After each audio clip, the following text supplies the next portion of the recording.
delegates who are fully funded German scholarship. Wah, dari mulai nasional, internasional, yang pastinya banyak sekali pengalaman dari Kak Safira yang bisa dibagikan untuk kita semua.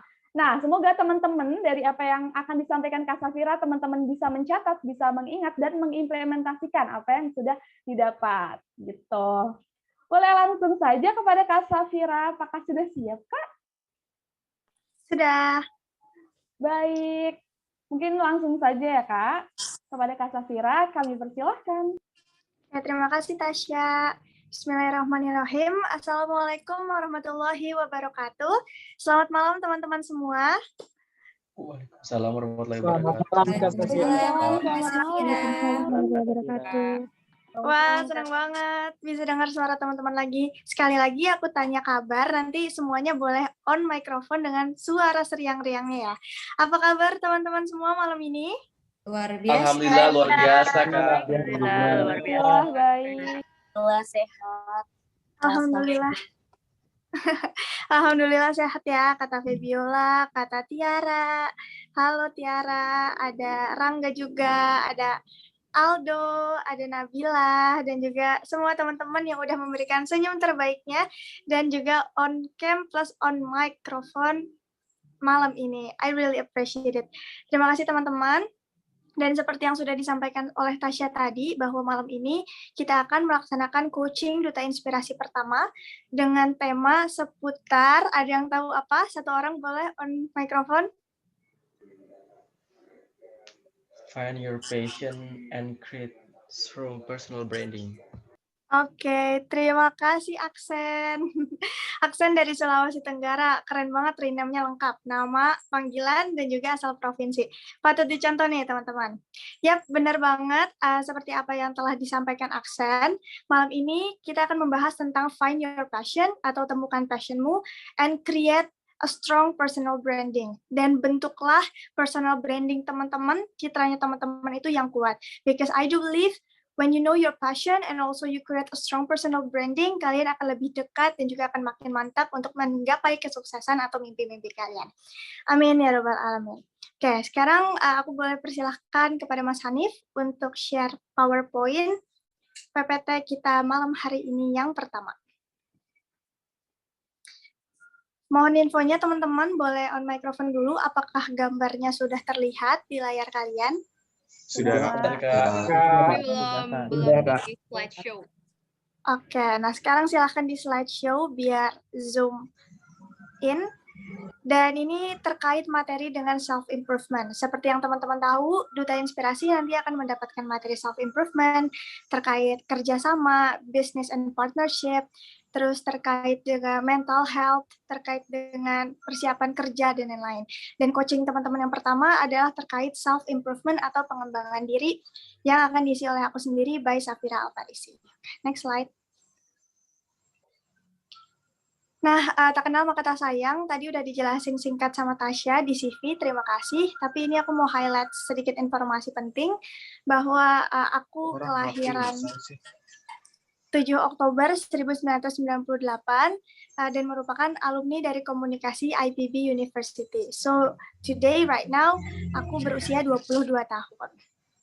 Nah, kesibukan aku atau last track record aku adalah sebagai mahasiswa berprestasi 1 nasional di tahun 2019 oleh Kemenristek Dikti Republik Indonesia, dan juga di acara yang sama dinobatkan sebagai mahasiswa terinspiratif oleh Kemenristek Dikti dan juga dianugerahi langsung oleh Menteri Ristek Dikti pada tahun 2019.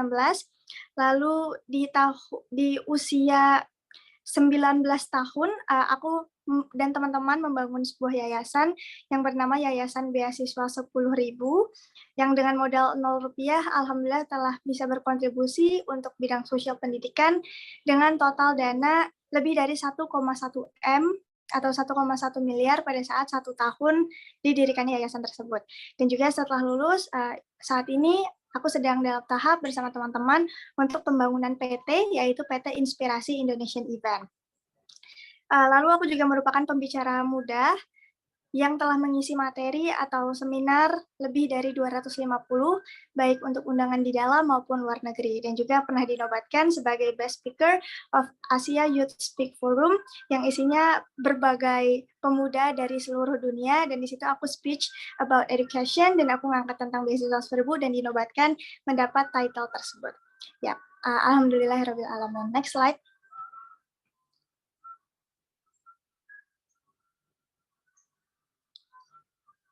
Oke, keren banget Kak katanya. Oke, terima kasih Dila. Dan teman-teman juga kalau mau respon apapun selama sesi materi, feel free untuk nge-comment atau typing di kolom chat di Zoom ini, karena kalau aku lihat teman-teman semangat, itu juga pasti bakal nambah semangat aku untuk menyelesaikan materi sampai akhir. Nah, karena kita hari ini membahas tentang passion dan juga membahas tentang personal branding, aku mau menjelaskan singkat bahwa I'm really passionate in public speaking and leadership. Itu adalah 2 poin yang aku pegang banget dan aku asah banget since 2010, dari tahun 2010. That's why my dream are to become a successful young public speaker and entrepreneur who can empower others in a positive ways. Jadi dengan 2 hal tersebut, yaitu public speaking and leadership, itu membuat aku berani bermimpi untuk menjadi pembicara muda yang hebat dan juga bisa menginspirasi, serta membuatku berani bermimpi untuk menjadi entrepreneur muda yang insya Allah bisa bermanfaat untuk sesama dan juga nge-empower pemuda-pemuda lainnya dalam segi yang positif. Next slide.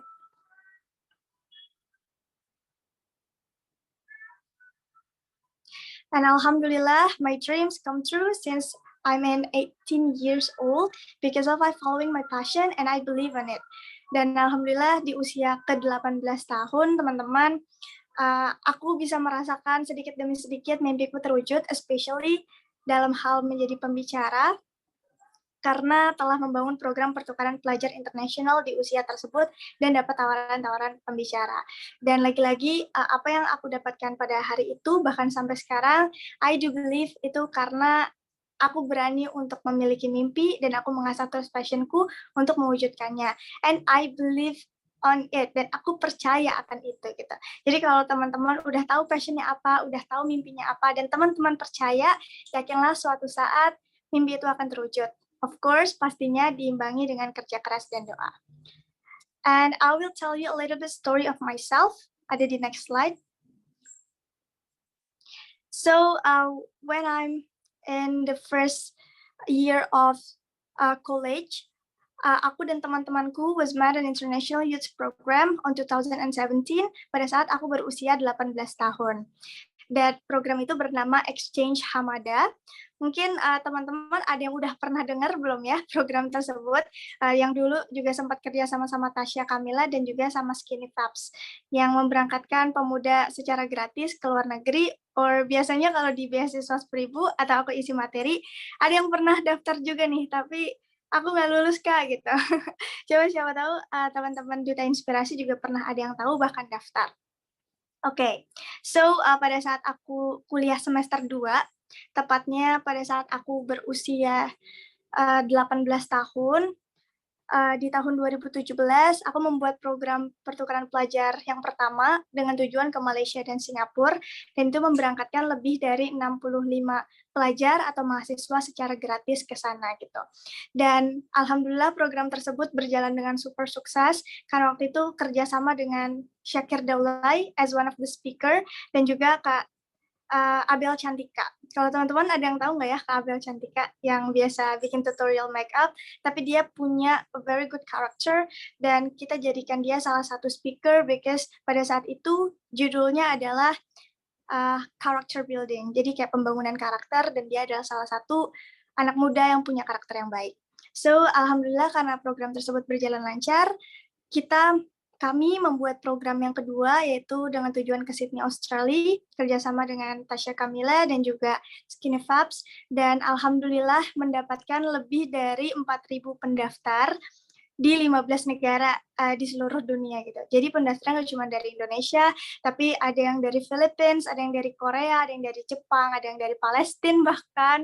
Aku juga bingung gimana sampai sana, tapi ya alhamdulillah banyak banget yang ikutan, dan itu aku dan teman-teman buat atau bikin pada saat kuliah di semester 3 awal, yaitu pada tahun 2018. Dan seluruh pemberangkatan itu dilakukan atau dilaksanakan secara fully funded atau gratis dari total dana yang kita kumpulkan dalam 1 bulan lebih dari 500 juta rupiah hanya melalui social media. Oke, ini aku senang banget, komennya rame. Terima kasih ya teman-teman. Dan aku doain juga semoga kalian yang belum pernah keluar negeri atau pengen banget keluar negeri habis pandemi, semoga dimudahkan oleh Allah Subhanahu wa Ta'ala ya. Dibuka banyak kesempatan dan mimpi-mimpi kalian bisa terwujud. Amin. Oke, next pada selesai, oh sorry, yang Hong Kong, boleh mundur lagi? Nah, tadi kan udah selesai ke Sydney, Australia, dan akhirnya kita bangun program ke Hong Kong, dan itu di semester 3 akhir. Yang akhirnya aku berpikir, wah ini uangnya lumayan besar ya setiap kita ngejalanin program. Kayak keluarnya tuh besar banget hanya untuk program beberapa minggu gitu di negara orang. Dan akhirnya aku memutuskan, kayak bismillah aku niatkan pada saat aku usia 18 tahun ya, pada saat itu aku niatkan surplus dari program di KIP untuk pembangunan yayasan yang bergerak insya Allah di bidang sosial pendidikan yang aku dan teman-teman namakan waktu itu adalah Yayasan Beasiswa 10.000. Motivasi utamanya adalah pertama, karena prihatin terhadap kondisi pendidikan di Indonesia yang bisa dibilang jauh dari kata layak.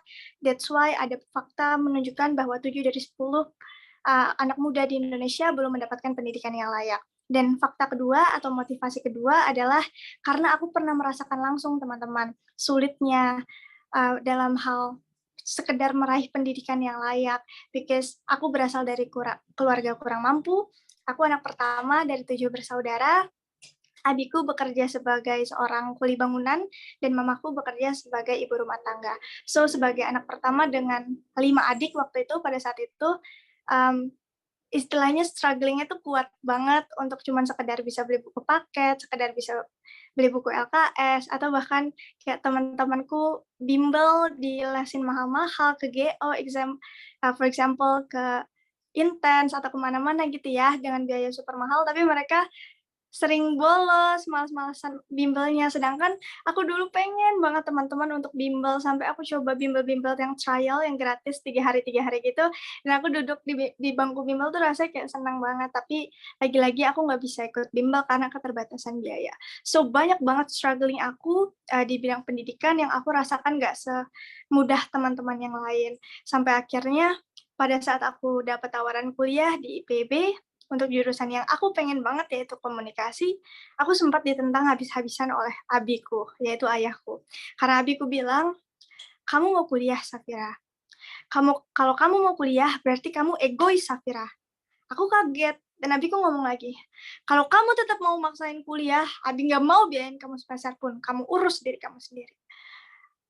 Wah, rasanya shock, sedih, gemeter, karena I do believe melalui education, aku bisa merubah kondisi ekonomi keluargaku. That's why Nelson Mandela since 1942, he said, education is the most powerful weapon which we can use to change the world. Justru dengan kondisi keluargaku yang kayak gini, ekonomi keluargaku yang kayak gini, aku yakin kalau aku berpendidikan, aku bisa merubah kondisi keluargaku jadi lebih baik, aku bisa bimbelin adik-adik aku bisa pastiin adik-adik aku dapat pendidikan yang bagus, dan lain-lain. So, singkat cerita, akhirnya aku ditolak habis-habisan ketika aku niat mau kuliah, tapi aku nggak menyerah, dan alhamdulillah aku dapat tawaran beasiswa dari Permata Bank Syariah yang pada saat itu mengawali aku bisa kuliah, duduk di bangku komunikasi IPB, bahkan aku dapat berbagai beasiswa sampai aku lulus. Dan perasaan dibantu oleh orang lain, dan perasaan mendapat kesempatan untuk dapat berkuliah dengan uang beasiswa, it's really priceless, teman-teman.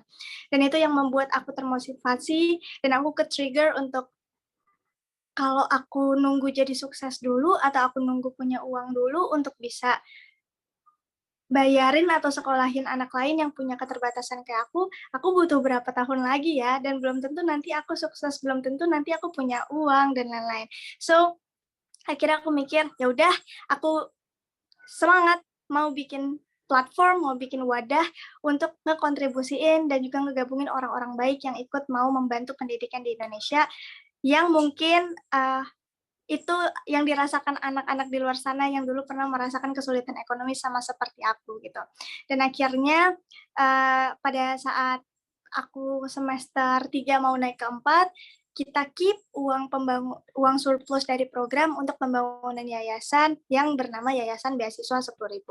Next slide. Oke, sebelumnya ini Masya Allah banget ya kalian isi komen-komen chatnya. Aku mau tanya satu hal dong teman-teman sebelum lanjut. Ada nggak di sini teman-teman yang dapat beasiswa kuliahnya? Atau kalian punya cerita sendiri strugglingnya untuk bisa kuliah? Entah ditolak berkali-kali, atau kalian dibiayain orang lain, lembaga lain, atau apa. Kalau ada boleh dong komen di kolom chat ya. Aku mau nanti bacain di akhir. Oke, banyak ya ternyata. Boleh teman-teman sambil sharing kalau mau, dan apa yang kalian rasain ketika kalian bisa kuliah dengan dibantu orang lain gitu. Pasti rasa semangatnya tuh beda dibanding kalian mudah dan dibayar cuma-cuma mungkin oleh orang tua. Oke, aku sambil nanti mau dengar atau mau baca chat dari teman-teman, aku lanjut dulu. Dan akhirnya di usia ke-19 tahun, aku dan teman-teman yang ada di gambar, kami membuat yayasan yang bergerak di bidang sosial pendidikan yang bernama Yayasan Beasiswa 10.000 yang menjadi platform pendidikan nasional berbadan yayasan yang dikembangkan oleh pemuda untuk pemuda di bidang pendidikan melalui media sosial. Dan kita terinspirasi oleh Indonesia Mengajar. Ada yang tahu nggak Indonesia Mengajar buatan siapa, teman-teman? Yang tahu on microphone sekarang boleh? Oke, Fasya. Ya, betul nih, Fasya juga di kolom chat. Benar nih, Pak Anies Baswedan. Dan lagi-lagi ya, the power of berani bermimpi, teman-teman. Beasiswa 10.000 lahir karena terinspirasi dari Indonesia Mengajar, tetapi baru beberapa bulan yang lalu, Beasiswa 10.000 dan Indonesia Mengajar diundang langsung oleh Kemendikbud Republik Indonesia sebagai penanggap di bidang pendidikan dari ribuan komunitas pendidikan yang ada di Indonesia, diundang langsung ke ballroom-nya untuk menjadi penanggap pada saat acara besarnya Kemendikbud gitu. Dan dari ribuan komunitas hanya Beasiswa 10.000 dan Indonesia Mengajar. Sedangkan Indonesia Mengajar dulu adalah role model Beasiswa 10.000 gitu, atau inspirasi Beasiswa 10.000 ketika memulai. Dan ketika rasanya bisa disandingkan sama gitu, bahkan diundang langsung oleh negara, itu yang membuatku makin yakin bahwa ketika teman-teman punya cita-cita baik, ketika kalian punya niat yang tulus, lakukanlah tanpa ragu, teman-teman.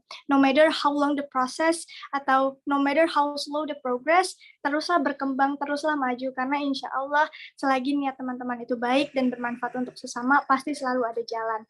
Dan bisa jadi karena banyak orang yang terbantu, itu juga berdampak untuk kehidupan teman-teman dan cita-cita teman-teman, sehingga kalian mendapatkan hasil bahkan yang di luar dari ekspektasi kalian sebelumnya. Oke, next slide. Dan singkat aja, ini terkait beasiswa 10.000. Jadi beasiswa 10.000 adalah penggabungan antara milenial dan media sosial yang kita fokuskan kepada 4 target. Yang pertama adalah target pendidikan di daerah 3T. Kita melakukan pengabdian masyarakat yang telah berlangsung ke Entikong Kalimantan Barat dan juga ke Baduy Mualaf. Dan seharusnya sebelum pandemi kita sudah berangkat ke Lombok dan juga ke NTB. Tapi qadarullah kita nggak bisa berangkat dan akhirnya itu dipospon sampai tanggal yang belum kita bisa tentukan kapan.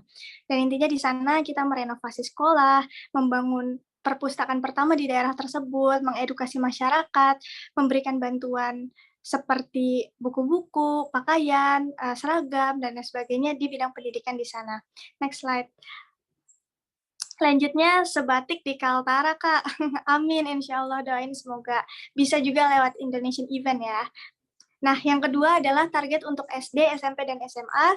Jadi, beasiswa 10.000 punya volunteers yang berjumlah 2.000 orang di 15 kota besar di Indonesia, tapi itu batch-nya udah selesai, periodenya udah selesai, dan kita belum open lagi karena pandemi.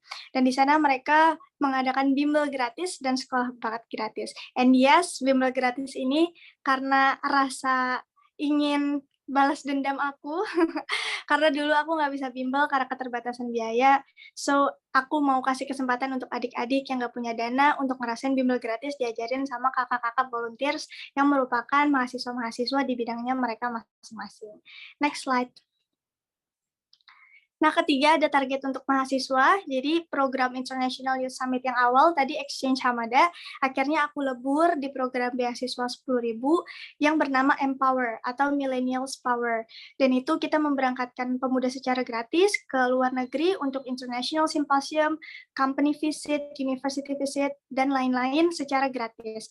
Dan ini publikasi pada saat ke Korea Selatan sama tim Empower dari beasiswa 10.000 dan participants-nya nggak cuma dari Indonesia, tapi ada yang dari Philippines, ada yang dari Vietnam, ada yang dari Malaysia, ada yang dari Korea itu sendiri, dan ada yang dari Somalia. Oke, next slide. Keren Kak, bangga juga. Amin, terima kasih. Dan aku doakan semoga teman-teman bisa jauh lebih dari ini. Dan aku juga nanti bisa belajar banyak sama teman-teman. Mungkin nanti ketika udah jadi alumni, kalian yang bisa ngisi coaching ini kepada adik-adik batch 2, batch 3, dan lain-lain. Dan aku pasti bakal nyimak banget dan mau belajar dari kalian semua. Nah, yang keempat ini ada target untuk umum. Jadi, beasiswa 10.000 mengadakan seminar, lomba, dan pelatihan untuk masyarakat secara luas. Kami juga mengadakan lomba esai, seminar tingkat nasional, pelatihan, dan lain-lain. Dan sekedar informasi aja, bahwa beasiswa 10.000 adalah ranahnya sosial pendidikan yang berbadan yayasan. Jadi sampai kapanpun aku dan teman-teman pengurus semua nggak akan pernah ambil dana sepeser pun, even Rp1.000 dari sini.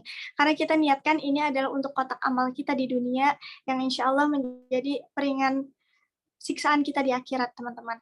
Dan untuk Indonesian Event, akan menjadi PT ke depannya, it means kita akan menjadi komersial, kita bisa kerjasama dengan pemerintah dan juga non-pemerintah, yang mana nanti benefit dari corporation ini akan dialihkan untuk dana sosial atau nanti CSR-nya dialihkan untuk beasiswa 10.000. Jadi aku ngejelasin singkat juga, biar kalian tahu bahwa beasiswa 10.000 juga akan menjadi bagian dari Indonesian Event ke depannya. Kayak gitu. Next slide. Terima kasih, Polem. Nah, ini hasil yang dicapai, teman-teman. Jadi tadi sudah aku sampaikan, berjumlah 2.000 orang di 15 kota besar di Indonesia, dan semuanya telah dilantik langsung. Kami, pengurus pusat, terbang menggunakan pesawat ke daerah masing-masing atau naik kereta untuk melantik mereka dan juga memilih badan pengurus harian. Tapi sayang banget kita belum bisa open volunteers lagi, karena kegiatan kita tuh mostly banyak orang gitu ya, satu kotanya itu 100-an orang, dan grassroots-nya itu tuh langsung ke jalan, sedangkan kita pandemi, jadi masih belum cocok formulanya ketika diterapkan di 1 tahun atau 2 tahun ke depan. Jadi untuk volunteers belum bisa open lagi. Next slide. Dan hasil yang telah dicapai, tadi aku bilang bahwa 10 juta surplus dari program International Youth Summit itu dialihkan untuk pembangunan yayasan, tapi sadly, or unfortunately, 10 juta tersebut harus habis di awal untuk pembangunan yayasan ke notaris, teman-teman. Jadi benar-benar habis di awal oleh notaris, dan kita memulai dengan modal Rp0, benar-benar Rp0.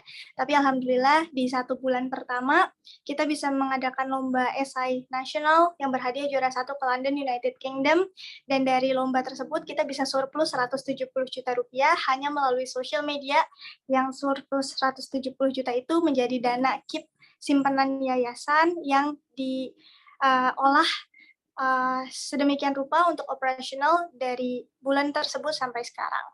Oke, next slide. Dan alhamdulillah, lagi-lagi kalau ngomongin tentang passion, hal-hal yang telah aku lakukan atau pencapaian yang aku lakukan because of my passion in public speaking and juga leadership, itu mengantarkanku terhadap mimpiku. Mimpiku ingin menjadi pembicara muda, yang alhamdulillah sudah tercapai dari usia 18 tahun. Nah, ini tulisan menerima lebih dari 100 undangan adalah PPT 1,5 tahun yang lalu, dan sekarang alhamdulillah sudah lebih dari 250 undangan baik tingkat nasional maupun internasional. Dan ini juga bisa satu panggung sama orang cerdas yang aku idolakan, yaitu Mbak Najwa Shihab. Next slide. Dan juga meningkatkan kredibilitas dan kepercayaan publik, diundang ke media TV seperti TV One. Next slide. Diundang ke Berita 1 TV, yang juga malu banget pas diundang tayangan ini, aku difotoin sama Pak Rektor IPB, dan Pak Rektor WA aku bilang, he's so proud of me, gitu. Dan alhamdulillah, dari situ ya Pak Rektor juga jadi ngajak ketemu mulu, ngobrol mulu, dan menjalin hubungan baik sampai sekarang. Next slide. Dan ini juga pada saat diundang ke Malaysia as a youngest speaker di International Forum bersama orang India, orang Bangladesh, orang Vietnam, dan lain-lain di acara Women in Science tingkat nasional. I forgot, tapi intinya tentang itu, dan aku membahas lagi-lagi tentang beasiswa seperti itu. Next slide. Nah, dan itu bridging singkat, dan juga aku cerita tentang sedikit apa yang telah aku capai melalui hasil kolaborasi kedua passionku tersebut. Dan sekarang aku mau kasih kesempatan sama teman-teman buat yang mau on microphone, silahkan. And please to tell me and your friends what is passion in your opinion. Ada yang mau? Boleh, Kak? Oke, boleh silakan. Ya, saya Yoga dari Kaltim, Kak.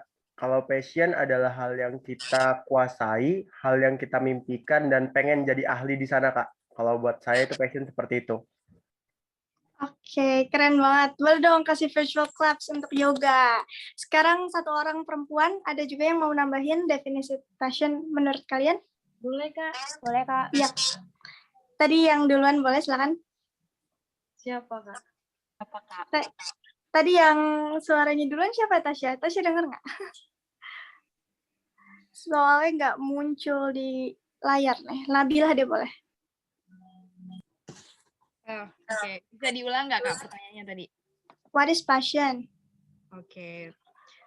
Menurut aku, passion itu adalah sesuatu yang minat kita dan apa yang kita inginkan, yang kita gali sebenarnya dari kemampuan-kemampuan kita, bisa dari hobinya kita, itu bisa jadi passionnya kita ke depan untuk membantu kita meningkatkan skill, baik itu soft skill dan hard skill yang kita miliki. Terima kasih. Oke, terima kasih Nabila. Oke, jawaban teman-teman benar, dan lagi-lagi banyak banget definisi passion di luar sana, dan nggak ada yang exactly benar atau exactly salah gitu. Itu terserah teman-teman mendefinisikannya seperti apa. Tapi kalau menurutku, passion adalah ketertarikan kita yang sangat kuat terhadap sesuatu pekerjaan atau suatu kegiatan. Yang ketika melakukannya, kita sangat bergairah, sangat bersemangat, dan juga sangat bisa memberikan the best version of ourselves, sangat all out. Meskipun kita belum sempurna, tapi kita selalu mau untuk belajar terus menerus tanpa capek gitu. Dan bahkan kita nggak pernah ngerasa lelah untuk melakukannya dari pagi sampai pagi lagi, even itu nggak dibayar gitu. Ketika teman-teman merasakan hasrat atau ketertarikan yang sangat kuat seperti itu, it's called passion. Itu bisa disebut passion. Dan kalau pertanyaan kedua nih terkait personal branding, boleh next slide. Apa itu definisi personal branding menurut teman-teman? Ada yang mau jawab? Cowok satu orang. Oke, cowok dulu, Bu. Yap, silakan.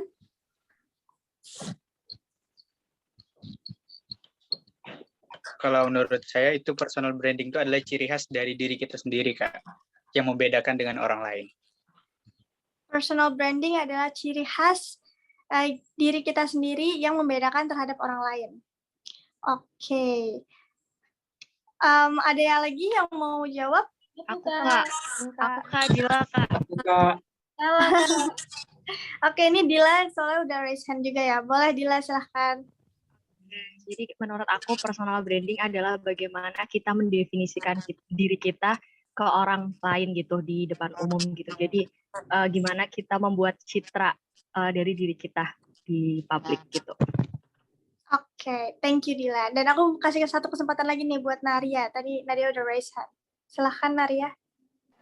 Oke, makasih waktunya Kak. Buat aku, personal branding itu adalah cara kita mendefinisikan diri kita sendiri dan gimana kita pengen dipandang oleh orang lain kayak gitu. Dan personal branding itu bisa dikonstruksi dari mana aja sih, kayak dari cara kita ketemu orang di real life atau yang sekarang lagi jadi tren itu ya mengkonstruksi diri kita atau defining our identity in social media kayak gitu. Thank you Kak. Oke, good answer untuk semuanya. Boleh dong kasih virtual claps.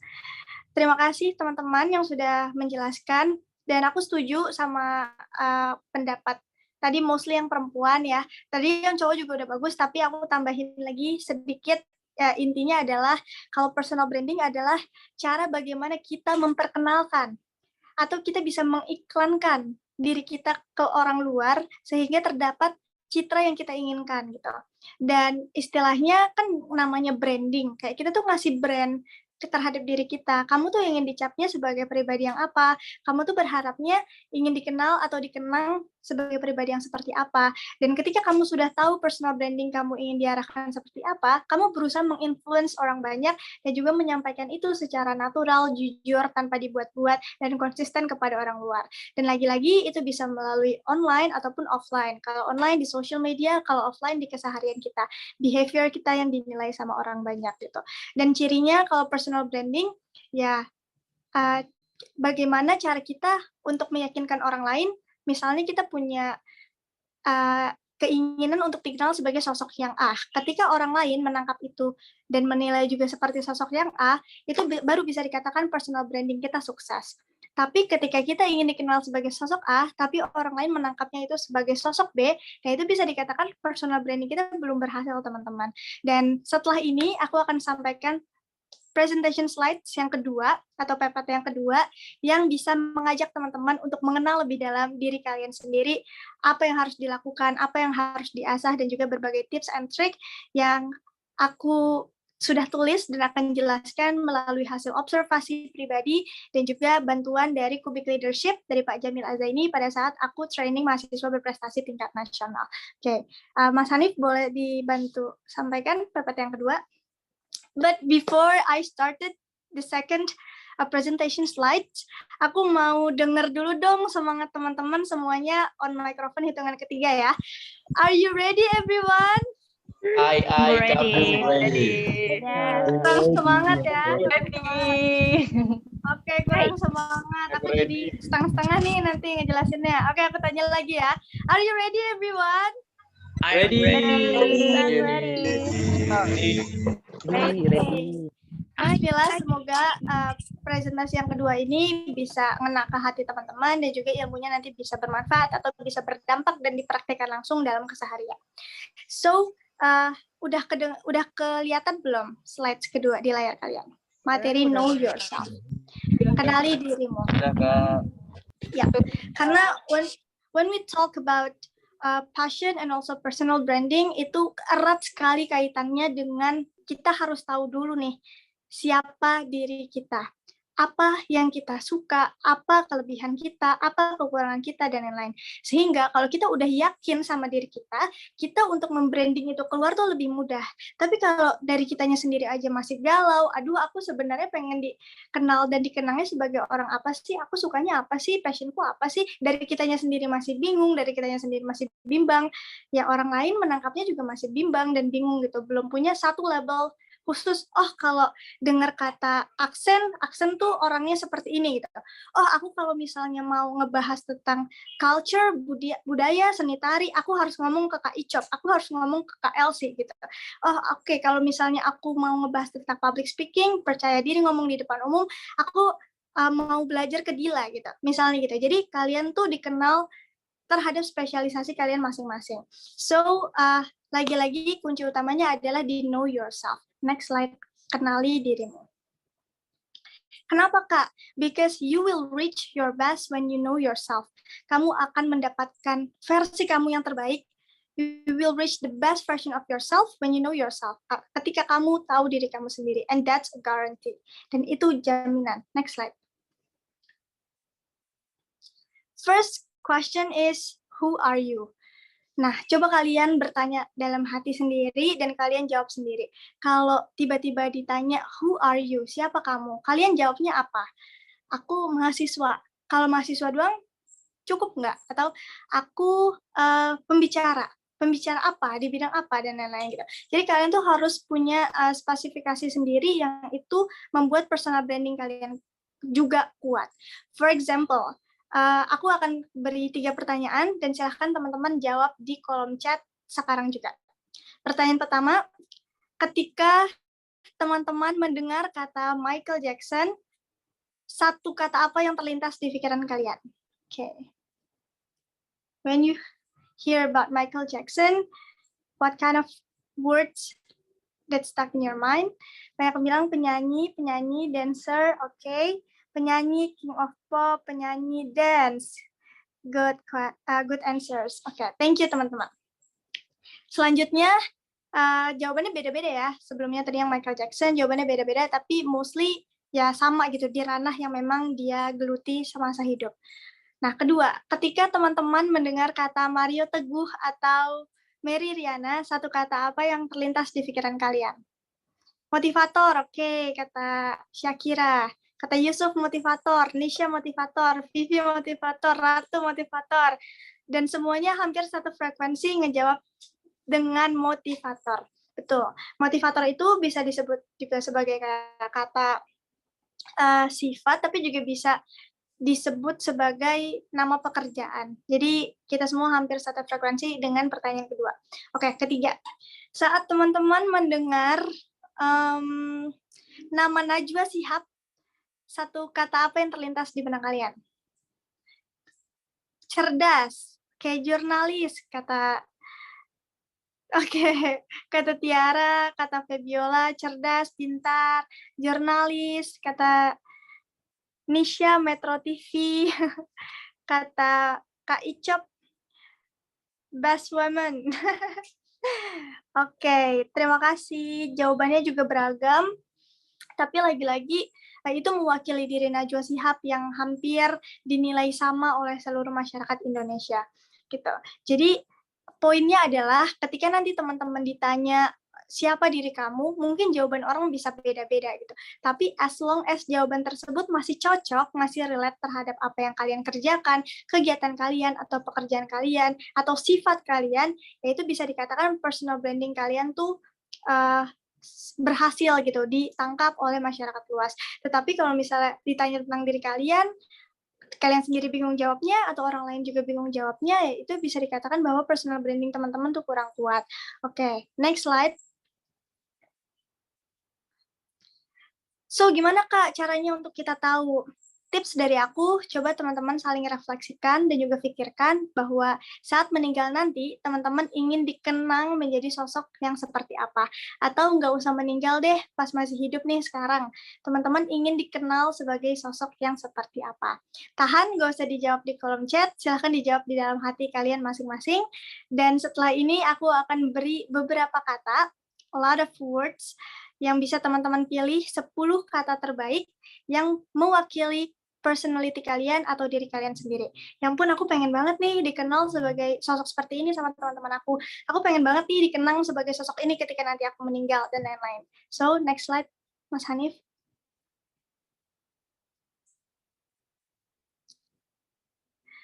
Aku kasih waktu 10 detik.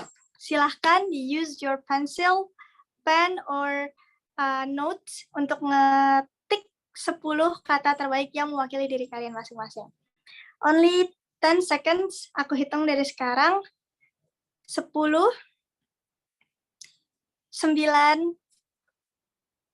8, 7, 6, 5, 4, 3, 2, 1. Oke. Udah semua, kalau udah boleh ketik udah, kalau belum boleh ketik belum. Udah Kak, udah. And anyway kalian juga boleh nambahin kata yang mewakili diri kalian jika itu nggak ada di layar gitu. Jadi boleh silakan ditambahin ketika kalian pengen banget jadi sosok ini tapi nggak ada di layar. Oke, sekarang dari 10 kata tersebut silahkan pangkas menjadi 5 kata terbaik yang mewakili diri kalian banget. 5 kata, dimulai dari sekarang. 5, 4, 3, wah mukanya serius-serius banget nih. Kak Icop nulis pakai pulpen. Putri juga, Putri Bulan ya. Serius banget. Oke, 3, 2, dan 1. Alright. Nah, selanjutnya dari 5 kata tersebut, silakan pilih 3 terbaik yang benar-benar merepresentasikan diri kalian. 3 kata, 3 detik, dimulai dari sekarang. 3, 2, Dan 1. Oke. Sudah cukup selesai nulisnya. Dan dari 3 kata tersebut, silahkan pilih best of the best. Yang benar-benar kalian. Yoga senyum-senyum ya. 3 detik. 3, 2, 1. Oke. Udah, Ricky? Udah? Oke, good. Nah, dari 10 kata tadi, aku mau tanya dulu dong, Mangkas dengan waktu yang super singkat untuk mengetahui diri kalian, dari 10 ke 1, itu susah, lumayan, atau mudah? Ibu nih ngirim emot sedih tuh. Susah, Kak. Oke. Susah. Oke, Ratu susah. Andrian bilang mudah. Apriliani bilang lumayan, Mas Hanif bilang sulit, dan lain-lain. Oke, jadi kalau misalnya teman-teman emang udah tahu banget nih passion kalian di mana, kalian kelebihannya di apa, kalian pengen banget menggeluti atau jadi expert di bidang apa gitu, dan itu udah kalian tanemin dari dulu, mungkin bisa jadi ketika Mangkas dari 10 ke 1 itu mudah bagi teman-teman. Kalau lumayan, ya berarti so-so ya, sedang, atau mungkin ke pressure aja nih, deg-degan karena waktunya dikit. Atau kalau misalnya sulit, ya bisa jadi teman-teman punya banyak hal yang dipengenin gitu. Kalian punya banyak hal yang mau di-achieve, tapi kalian belum ada beberapa hal yang kuat banget di situ. Sehingga mungkin berpikir dulu atau membutuhkan waktu dan lain-lain sehingga membuat kalian menjelaskan sulit. Tapi lagi-lagi silahkan kata tersebut boleh teman-teman disimpan di dalam hati, boleh kalian jadi rahasiakan atau kalian mau share di kolom chat juga nggak apa-apa gitu. Dan pastikan bahwa satu kata yang kalian pilih itu benar-benar mewakili diri kalian yang ingin dikenal di publik, ingin mewakili kepribadian kalian selama kalian hidup dan dikenal di dunia, dan juga kepribadian kalian selama nanti ketika kalian sudah nggak ada atau dikenang di akhirat gitu, ketika sudah nggak ada lagi di dunia ini. Dan pastikan satu kata yang kalian pilih juga ini relate dengan passion kalian, dengan cita-cita kalian, dan juga dengan kegiatan kalian nanti kesehariannya. So, silahkan di-keep dulu aja, nggak apa-apa, nggak usah dijelaskan, dan akan aku lanjut dulu ke next slides untuk penjelasan lebih detail terkait kegiatan selanjutnya. Nah, kenapa sih Kak kita harus tahu diri kita tuh siapa? Kenapa sih Kak kita harus banget pilih satu kata yang mewakili diri kita sendiri? Because teman-teman, ketika kita tahu nih kita ingin dikenal dan dikenang sebagai sosok yang seperti apa, insya Allah itu akan memudahkan kita untuk menentukan passion kita, untuk menentukan cita-cita kita, dan juga memudahkan kita untuk membuat personal branding kita ke publik. Dan ini tips sedikit dari aku, don't just be yourself teman-teman, but be the best version of yourself. Karena jadi diri kita sendiri aja itu bagus, baik, tapi terkait dengan target yang ingin dicapai, cita-cita, kita nggak cukup untuk menjadi diri kita sendiri aja, but kita harus push our limits and be the best version of ourselves, karena sebenarnya nggak ada batasan limit terkait cita-cita atau kebiasaan kita gitu dari orang lain, tapi kita sendiri yang bisa menentukan limit itu. So ketika kita bisa menentukan limit yang tinggi sehingga kita makin terpacu and out of our comfort zone, ya insya Allah kita bisa jadi be better than before dan juga be the best version of ourselves. Okay, next slide. So kuncinya apa Kak untuk menjadi be the best version of ourselves? Yang pertama, next slide.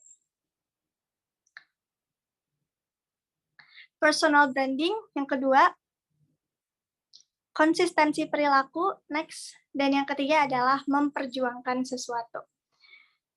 So, next slide. Tadi aku udah menjelaskan definisi personal branding menurut aku. Aku mau tanya sekali lagi, ada nggak yang bisa ngejelasin personal branding dengan jawaban terbaru yang tadi udah diambil dari teman-temannya dan dari aku sendiri? Apa itu definisi personal branding menurut kamu, dan apa pentingnya kita creating personal branding dari sekarang untuk menggapai cita-cita kita? Ada yang mau? Satu orang, bebas cewek-cewek. Bayu, oke. Silahkan, Bayu. Baik Kak Safira, terima kasih atas kesempatannya. Sebelumnya, apakah suara saya kedengaran teman-teman semua? Kedengeran. Oke, baiklah. Aman. Sebelumnya perkenalkan nama saya Bayu Rachman, saya berasal dari Sumatera Barat. Jadi menurut beberapa jawaban dari teman-teman semua dan dari Kakak Safira sendiri terkait personal branding, kalau dari Bayu sendiri, personal branding itu bagaimana cara kita memposisikan diri kita kepada orang lain. Karena personal branding itu sangat penting di dalam kehidupan ini, di dalam misalnya nih, kita di kehidupan perkuliahan, bagaimana teman-teman memposisikan diri teman-teman sebagai seorang mahasiswa, dan seorang mahasiswa itu yang berprestasi kah, atau yang lebih aktivis dan semacamnya. Jadi, kalau dari Bayu, dari semua jawaban dari Kakak Safira dan teman-teman, personal branding itu bagaimana kita mendedikasikan diri kita kepada, ataupun pada saat orang lain menganggap kita itu, ya seperti apa gitu. Itu aja sih, Kak. Oke, bagus banget jawabannya. Terima kasih, Bayu. Tadi sebelum Bayu udah ada yang on microphone ya? Boleh dijelasin juga, tapi specifically terkait pertanyaanku yang kedua, apa kaitannya personal branding dengan menggapai cita-cita kita?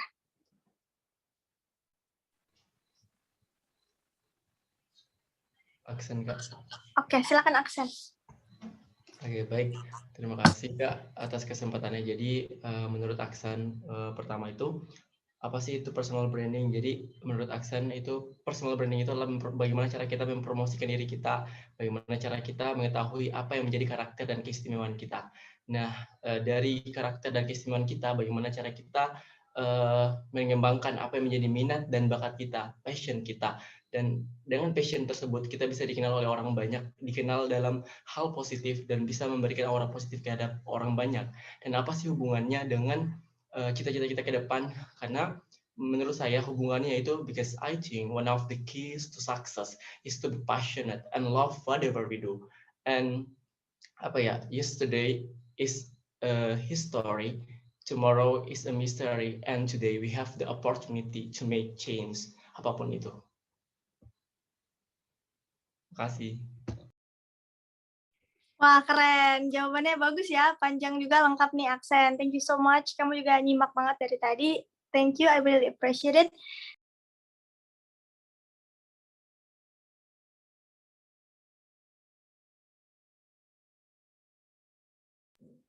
Kalau teman-teman punya definisi yang sendiri-sendiri juga itu nggak apa-apa banget. Yang penting tujuannya atau arahnya tuh sama terkait dengan definisi dari personal branding ini. Oke, itu kunci satu untuk menjadi be the best version of yourself. Create personal branding dengan jujur, dengan natural, tidak dibuat-buat, dan juga seakan-akan itu adalah cerminan dari dalam diri kalian keluar. Karena kalau yang kalian tunjukkan itu nggak sama kayak apa yang di dalam, istilahnya kayak pakai topeng gitu. Dan ketika teman-teman pakai topeng, dan misalnya topengnya banyak, one day kalian akan kesulitan untuk menyesuaikan topeng yang mana yang mau dipakai. Tapi kalau kalian jadi orang yang natural, orang yang jujur, orang yang apa adanya dalam hal personal branding, tapi always do your best dalam hal pencapaian, ya insya Allah gitu, hasil atau output yang keluarnya itu bagus, dan input yang kalian terima dari testimoni orang-orang itu juga bagus. Oke, next slide.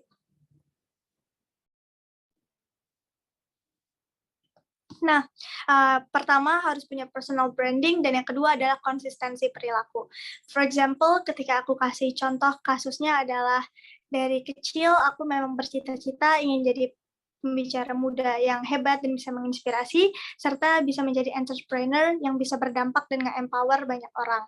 So, ketika aku berani untuk punya cita-cita itu, aku harus tahu step-nya tuh apa, langkahnya tuh apa, kalau misalnya itu mau tercapai minimal di usia berapa, dan untuk mencapai itu persiapan apa yang harus aku lakukan atau kegiatan apa yang harus aku ciptakan. And that's why aku bangun program pertukaran pelajar internasional di kuliah tingkat 1, dan di tingkat 2 aku bangun yayasan sehingga terpilih menjadi mahasiswa berprestasi 1 tingkat nasional dan juga terinspiratif dari Kemenristek-Dikti. Dan setelah lulus aku mendapat 3 tawaran lanjut kuliah dengan full beasiswa di jurusan komunikasi. Yang pertama adalah untuk jurusan komunikasi di Jerman, yang kedua adalah untuk jurusan komunikasi di London School of Public Relations, dan yang ketiga adalah karena Pak Rektor IPB tahu aku dapat undangan tersebut, akhirnya dia kasih privilege ke aku untuk aku melanjutkan kuliah juga di jurusan Sains dan Komunikasi Pengembangan Masyarakat IPB University gitu. Dan akhirnya aku pilih IPB dan alhamdulillah sekarang sudah tidak berkuliah lagi sama sekali dan dalam proses atau tahap pembangunan PT Inspirasi Indonesian Event. So ketika aku berani bermimpi ingin mempunyai cita-cita seperti apa, aku juga harus tahu konsistensi perilaku aku juga dalam hal apa. Ketika aku sekali berani untuk bikin program pertukaran pelajar, atau ketika aku sekali berani bikin komunitas, aku harus berani konsisten dalam melaksanakannya. Ketika sekali aku berani muncul di publik sebagai sosok yang menginspirasi, sebagai sosok yang motivator, baik itu caption postingan yang aku share atau video-video yang aku share dan orang lain menilai aku sebagai pribadi yang A, aku juga harus bisa konsisten dalam melakukannya. Jangan tiba-tiba aku berganti kepribadian, tiba-tiba aku berganti sifat gitu. Dan itu akan membuat orang lain bingung karena dariku sendiri saja perilakunya tuh tidak konsisten. Dan contoh ketika biasa berbicara dengan baik di Snapgram, komunikasi yang baik, kata-kata yang baik, one day aku keluar sebagai Safira yang omongannya kasar, one day aku keluar sebagai Safira yang penyebar hoax, sebagai Safira yang suka bully dan lain-lain, orang lain akan merasa aneh dan itu adalah inkonsistensi dalam perilaku. Dan tetapi dalam hal belajarnya untuk menggapai cita-cita itu, ketika aku pengen jadi pembicara muda, berarti aku harus bisa mengetahui dasar-dasar public speaking. Aku baca buku-buku public speaking, that's why I joining communication major in my university. Terus juga aku tonton podcast, baik dalam bahasa Indonesia atau dalam bahasa Inggris, kayak TED Talks, dan lain-lain gitu. Sebagai salah satu cara aku untuk belajar dalam hal public speaking, sehingga menjadi public speaker yang baik, dan aku harus konsisten dalam pelaksanaannya. So, untuk poin 2 ini, ada nggak satu orang yang mau jelasin ke aku cerita apa mimpi kalian dan apa kegiatan konsisten yang kalian lakukan atau konsistensi perilaku yang sudah kalian lakukan beberapa tahun atau beberapa bulan kebelakangan ini dalam hal meraih cita-cita kalian. Ada satu orang, perempuan boleh? Aku. Oke, tadi siapa duluan tuh? Siapa? Tuh, suara siapa? Gimana nih? Mas Safira.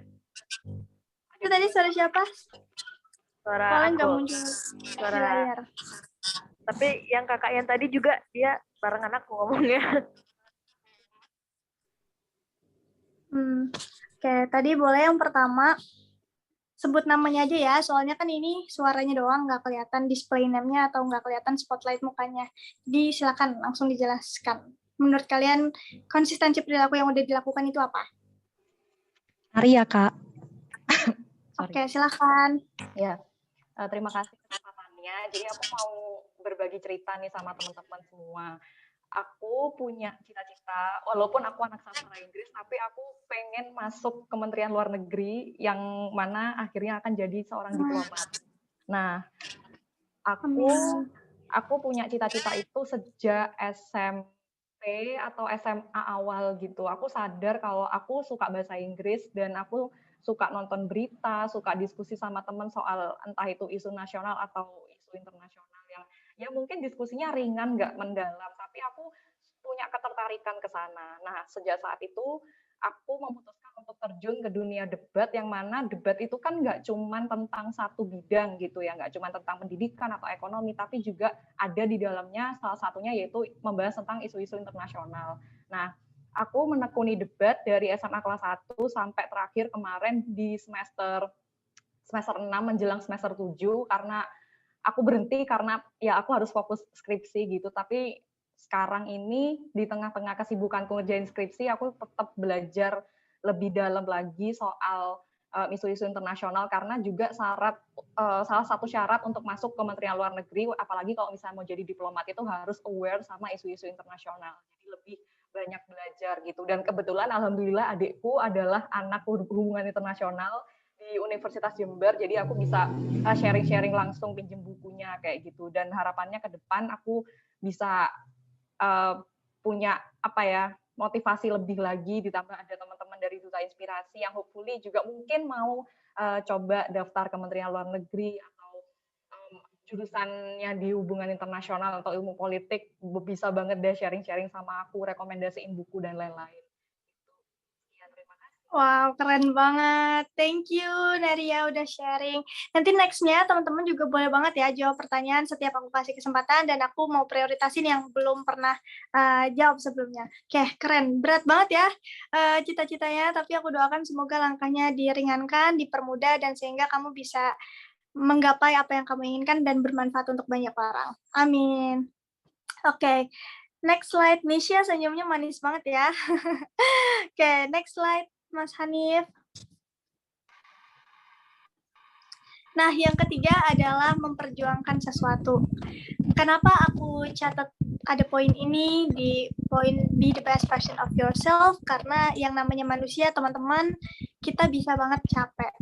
Dalam prosesnya, semangat apapun kita memulai di awal, ketika di perjalanan kita bisa lelah, kita bisa down, kita bisa mungkin sometimes di beberapa orang ketika dia diuji dengan ujian yang berat, mereka bisa depresi dan lain-lain. Dan apakah itu boleh, Kak? Boleh, karena kita manusia, teman-teman. Kita bukan robot yang bisa di-setting sedemikian rupa. Kita punya hati, kita punya nurani, dan kita juga bisa ada di titik-titik terendah dalam hidup kita. So, ketika kita punya sesuatu untuk diperjuangkan, insya Allah, secapek apapun, seberat apapun kita merasa hidup ini sedang dijalankan, kita bisa belajar dari kesalahan, kita bisa bangkit lagi, bahkan kita come back stronger than before. Dan ini udah terbukti bahwa banyak orang-orang sukses di dunia ini bukanlah orang-orang yang gak punya backstory yang pedih mungkin ya di belakang dia, tapi justru orang-orang yang super sukses adalah orang-orang yang punya ceritanya masing-masing di belakang, dan ada sesuatu yang dia perjuangkan sehingga itu menjadi trigger positif dia untuk terus maju dan bergerak. Dan lagi-lagi teman-teman, ketika kita punya sesuatu yang kita perjuangkan, itu juga akan menjadi semangat dan motivasi tambahan untuk kita melangkah maju, dan juga nggak pernah ngerasa puas, belajar lagi, bergerak lagi, dan lain sebagainya. Gitu. So, tadi aku udah jelaskan juga kalau balik lagi ke aku, hal yang aku perjuangkan adalah karena aku berasal dari keluarga nggak mampu, teman-teman. Yang istilahnya mau makan aja tuh susah gitu, apalagi mau kuliah. Sampai aku pernah ada di tahap yang satu telur itu dibagi satu keluarga untuk bisa makan. Kayak pas aku mau minum, aku sering ada di tahap yang air dispensernya habis. Dan ketika aku mau masak, airnya di kompor, gasnya habis. Dan akhirnya aku seharian nggak makan, nggak minum, dan lain-lain. Dan itu udah jadi hal yang biasa buat aku.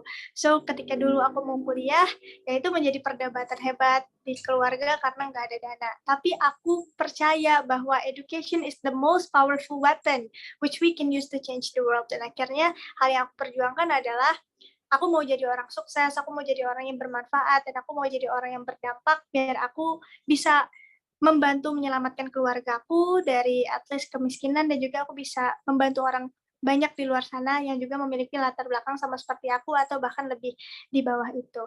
Dan setiap aku mulai lemes, setiap aku mulai males-malesan ngejar cita-cita aku, kayak tiduran doang, rebahan doang, nggak produktif, aku selalu ingat hal yang aku perjuangkan, dan itu jadi trigger aku untuk, Saf, nggak boleh capek. Saf, justru dunia tuh tempatnya capek. Dan ketika capek-capek kalian itu diniatkan untuk orang banyak, dengan insya Allah bisa jadi nilai kebermanfaatan dan ibadah, percayalah teman-teman, capek-capeknya kita di dunia ini akan dibalas sama Allah di akhirat, biar nanti kita istirahatnya di surganya saja kelak gitu. Amin ya rabbal alamin. So, sekarang aku mau dengar cerita dong dari kalian. Ada nggak cowok satu orang yang belum jawab sebelumnya, yang mau sharing, ada nggak sesuatu yang kalian perjuangkan? Dan itu apa, plus apa kaitannya dengan diri kalian hari ini? Karangga senyum-senyum aja nih. Boleh Kak, yang izin boleh? Ya, Karangga juga raise hand nih. Oke, boleh, silahkan. Oke, bismillahirrahmanirrahim. Assalamualaikum warahmatullahi wabarakatuh. Terima kasih banyak Kak Safira, luar biasa berbagi kisah inspiratifnya, sangat memotivasi saya.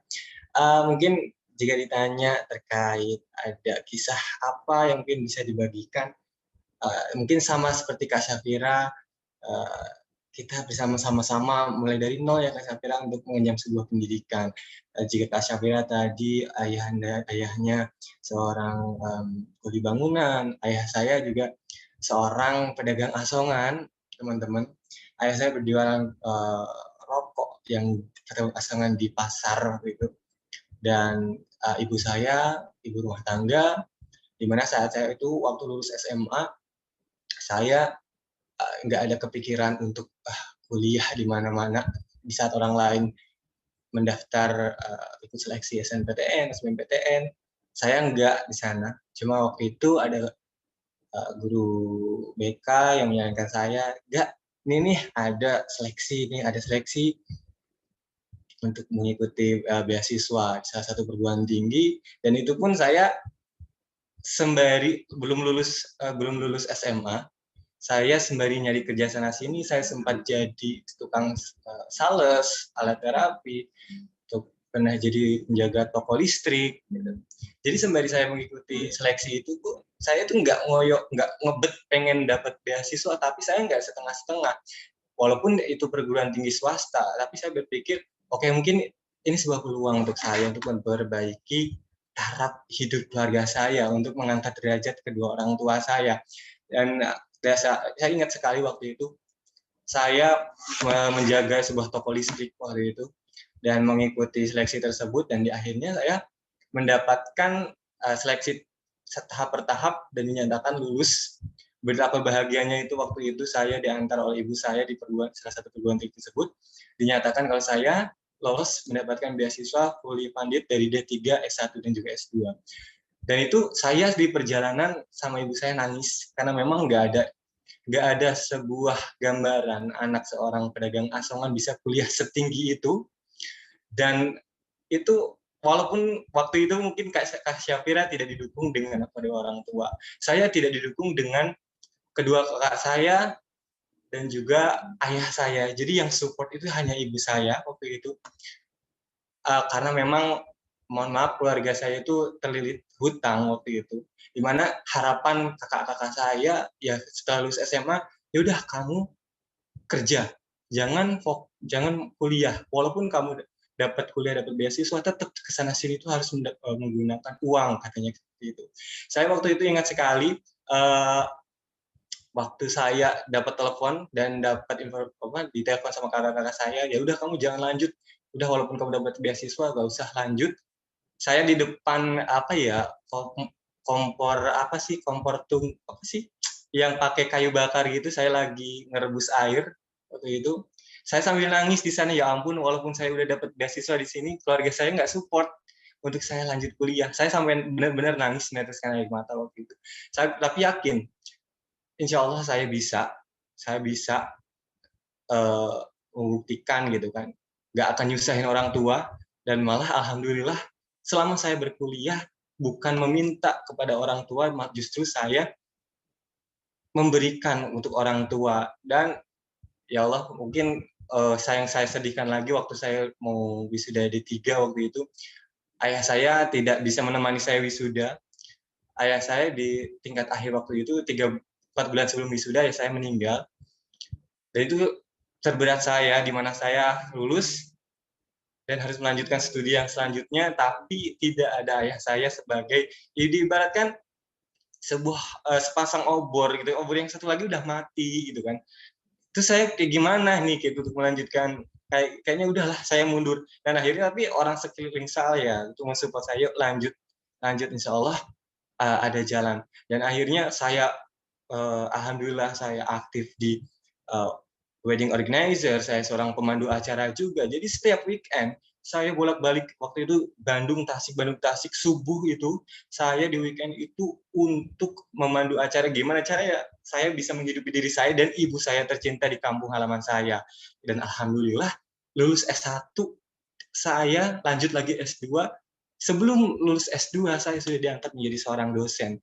Nah, itu sebuah perjalanan sangat luar biasa menurut saya. Jatuh bangunnya itu saya sempat batuk darah waktu itu di Bandung, dan saya harus berobat rutin 6 bulan dan nggak tahu biayanya itu dari mana, tapi saya semangat di sana. Alhamdulillah 6 bulan saya pendidikan S1 di Bandung waktu itu bisa sehat dengan sempurna. Saya berobat dari mana itu rezekinya nggak tahu, tapi saya tetap semangat. Alhamdulillah pendidikan selesai, keluarga saya, ibu saya bisa tercukupi dengan rezeki saya, dan alhamdulillah sebelum lulus S2 sudah diangkat jadi dosen. Dan itu saya rasa itu kisah yang sangat luar biasa untuk saya. Mudah-mudahan juga bisa menyemangati teman-teman di sini. Ya mungkin ada yang lebih dari saya, perjalanan untuk mengenyam sebuah pendidikan dan mengejar sebuah cita-cita, tapi percaya dan yakin insya Allah ada jalan, apapun dia niat baik ada Kak Syafira pasti akan ada jalan. Seperti itu Kak Syafira. Masya Allah, luar biasa sekali teman-teman. Boleh dong on microphone dulu semuanya sambil bilang semangat Kak Rangga. Semangat Kak Rangga, gila. Keren, deserve that one, Kak Rangga. Kak Rangga keren banget. Masya Allah, keren banget ya. Dan high five, tos dari jauh dari aku bahwa kita punya banyak kesamaan cerita. Kalau ayahnya Kak Rangga, almarhum adalah pedagang asongan ya, penjual rokok. Kalau abiku adalah kuli bangunan, tapi aku nggak malu sama sekali dengan pekerjaan abi aku, dan justru aku melihat bahwa kaya itu lagi-lagi tidak didasarkan pada harta teman-teman, tapi kaya itu dilihat dari hati, dan abiku benar-benar kaya hati, dia memberikan banyak sekali pelajaran hidup untuk aku. Abi aku adalah orang yang luar biasa, dia pendidikannya mungkin tidak tinggi, tapi dia punya wawasan yang luas, dan dia selalu mengajarkan nilai-nilai kebaikan olehku, mungkin yang bisa membentuk aku sampai sekarang. Dan alhamdulillahnya orang tuaku sekarang masih lengkap, and that's why itu yang memotivasi aku teman-teman untuk memaksimalkan waktu sebaik-baiknya biar jadi orang sukses. Aku mau bahagiain orang tuaku, abiku, mamaku yang mungkin gak pernah makan di tempat mewah, nggak pernah beli barang-barang branded. Abiku kemana-mana dulu naik motor, aku pengen banget bisa hadiahin mobil untuk orang tuaku dan lain-lain. Dan itu adalah hal yang aku perjuangkan. And I do believe setiap dari kita punya ceritanya masing-masing. So semangat teman-teman, no matter what other people say, tetap pegang teguh mimpi kalian, perjuangkan apa yang baik menurut kalian, dan bahagiakan orang-orang yang sayang sama kalian, terutama orang tua kalian. Tadi bener banget kata Kak Rangga ya, ketika kita berpikiran ingin jadi sukses, dan sukses itu untuk kedua orang tua kita, tapi ketika salah satunya atau bahkan dua-duanya diambil sama Allah, bisa jadi hasrat itu tuh hilang.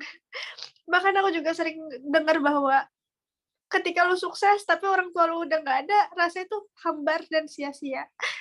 Jadi selagi teman-teman masih punya kedua orang tua yang lengkap, yuk kita bahagiakan mereka, buat mereka bangga, dan jadikan mereka salah satu alasan untuk kalian berjuang hari ini. Karena semakin besar niat baik kita, insya Allah akan semakin dipermudah juga langkah kita oleh Tuhan atau Allah yang Maha Kuasa.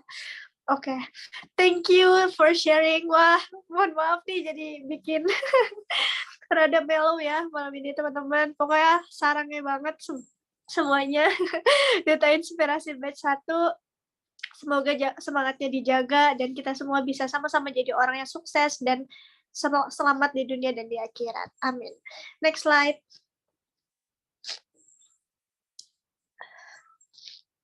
Oke. Selanjutnya adalah 3 kriteria personal branding yang sukses. Teman-teman, lagi-lagi talk about personal branding, kita berarti kan harus punya tips and trick ya, atau caranya. Nah, tapi aku pengen kita tahu dulu nih, sebenarnya definisi sukses itu kayak gimana sih gitu. Dan ketika kita mencoba membuat personal branding yang hebat, yang baik, itu tips and tricknya seperti apa? Yang pertama, kalau dari aku, kita akan lebih mudah untuk menggapai sukses kita ketika itu adalah penggabungan antara passion dan talent. Passion itu tadi yang aku udah jelaskan, sesuatu yang membuat kita bergairah dan juga semangat untuk melakukannya, dan kita selalu punya hasrat dengan penuh energi dan gak lelah meskipun itu dari pagi sampai pagi lagi. Tapi teman-teman, passion itu bukan pemberian dari Tuhan yang cuma-cuma. Passion itu bisa dilatih, passion itu bisa diasah, passion itu bisa lebih dari satu, dan passion itu bisa berubah-ubah. Ada orang-orang yang baru nemu passionnya di usia 20 tahunan, ada orang yang baru nemu passionnya pas dia udah kuliah, ada orang yang udah nemu passionnya daripada saat di SMP dan lain-lain. Tiap orang itu beda-beda. So make sure you know your passion, kamu tahu passion kalian di mana, dan kalian geluti itu. Nah, dan sukses itu adalah semakin mudah ketika penggabungan antara passion dan talent. Talent itu apa, Kak? Talent itu adalah bakat. atau pemberian gift dari Tuhan Yang Maha Esa. Dan talent itu tanpa diasah pun ya emang udah bagus dari sananya gitu. Talent itu biasanya tanpa dipelajari ya emang udah bawaan dari lahir. Contoh, ada orang yang pengen jadi penyanyi hebat, suaranya sekelas Beyonce, tapi dia nggak punya talent, nggak punya bakat suara bagus itu dari lahir. Tapi dia passionate di bidang nyanyi. Dia suka nyanyi, dia suka latihan olah vokal, dia suka nonton musisi-musisi hebat, dan lain-lain. Dan dia mau belajar dari SMP, SMA, kuliah, dan dia terus upgrade skill menyanyi dia, hingga akhirnya dia bisa jadi penyanyi hebat, meskipun dia nggak ada talent nyanyi dari lahir. Tapi ada juga orang yang dikaruniai dengan suara hebat, suara emas, let's say orang-orang daerah timur, orang-orang kulit hitam, negro, segala macam, itu mereka cenderung vibra suaranya memang sudah bagus dan tebal dari sananya gitu. Jadi tanpa dia passionate di bidang nyanyi pun ya emang dia suaranya udah bagus. Dan banyak juga orang-orang yang suaranya bagus tapi ya dia nggak minat jadi penyanyi gitu.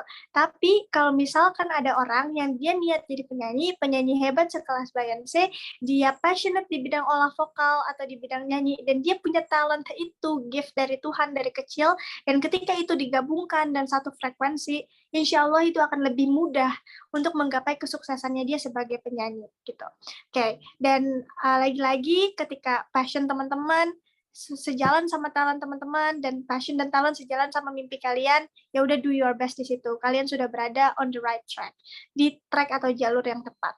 Nah, yang kedua, sukses jangan sekedar sukses teman-teman, tapi juga harus mulia. Mulia itu apa Kak? Mulia itu menghadirkan powerful benefit. Ada kebermanfaatan yang bisa kalian kasih, ada kebermanfaatan yang bisa kalian beri kepada sesama gitu. Dan ketika teman-teman suksesnya itu menghadirkan kemuliaan, kesuksesan kalian tuh nggak bakal bikin iri orang lain. Kesuksesan kalian tuh bukan malah nggak disukai orang lain, justru kesuksesan kalian juga menjadi berkah atau berkat untuk orang lain, karena mereka merasa terbantu, termotivasi, merasa ikut merasakan bahagianya kalian, dan lain-lain. Nah, ketika kalian suksesnya mulia, insya Allah teman-teman, ketika kalian semakin naik ke atas, ketika di atas kalian gak ngerasa sendiri, tapi kalian ngerasa banyak banget supporting system kalian dari hasil kemuliaan yang pernah kalian beri dan tuai. Oke. Nah, ketiga adalah meningkatkan trust and respect. Nah, jadi penting banget ketika kita udah dapat sukses, kita udah memberikan kemuliaan kepada sesama, kita harus menjaga trust, kepercayaan, dan respect dari orang lain, teman-teman. Karena ya namanya hidup ya, banyak mungkin contohnya di luar sana, influencer, artis, atau politikus, yang dia sudah ada at the top, udah ada di puncak karir, namanya bagus, sukses, kuliah, segala macam. Tapi karena 1-2 hal, akhirnya dia kepleset, kesandung, dan akhirnya dia harus mulai lagi dari bawah. Citranya hancur, kepercayaan masyarakat hancur, dan dia tertatih-tatih untuk naik lagi ke atas. Itulah makanya begitu mahalnya trust dan respect dari masyarakat lain. But yang namanya hidup, kita kan nggak pernah tahu nasib kita akan seperti apa, kita nggak pernah tahu musibah akan kayak gimana. Ketika nanti kalian ada di fase yang diuji trust and respect kalian, percayalah jika kalian dari awal personal brandingnya udah baik, kalian dari awal personal brandingnya udah kuat, hal yang kalian tujukan adalah hal-hal jujur dari dalam hati kalian, insya Allah kalian akan mudah untuk naik lagi perlahan-lahan, meskipun itu butuh waktu untuk mengembalikan trust and respect dari masyarakat besar.